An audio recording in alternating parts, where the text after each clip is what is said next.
banning violent video games is still not going to be the solution to this problem. You mentioned that kids and teens are still learning social norms and are impressionable.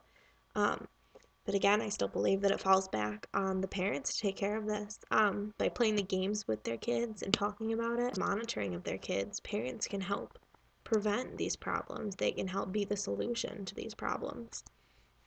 Um, Another solution could, again, I go back to my statement about anti-violence programs in schools. This takes the pressure off the parents and the blame and the responsibility off the parents and helps spread it.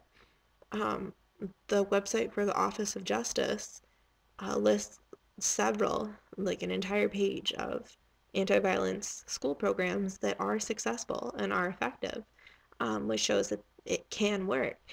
And we don't have to rely on the government to completely ban these video games.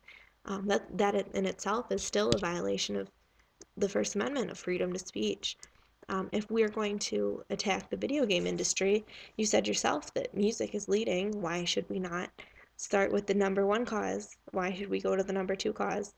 Um, shouldn't we monitor TV, music? These sources are still going to be in their lives. Again, the problem with these studies is that it does not show cause and effect. By observing violent behavior in the subjects, they can't correlate it back specifically to the video games. Perhaps if you were to do an extensive study and cut video games entirely out of someone's life and see if they ever grew up with violent, aggressive behavior, fine. But these studies don't do that, so you can't pinpoint the aggressive or violent behavior onto video games. So if you're going to attack the video game industry and ban violent video games on this basis, then you're going to have to do the same for the other industries that also reach the impressionable kids. If a kid sees a violent TV show, their parents will talk about it with them and let them know that it's not okay. Why can't the same be done with video games? You also mentioned the first person violence, but not every kid that plays the video game is thinking that it's blueprints for how to kill someone.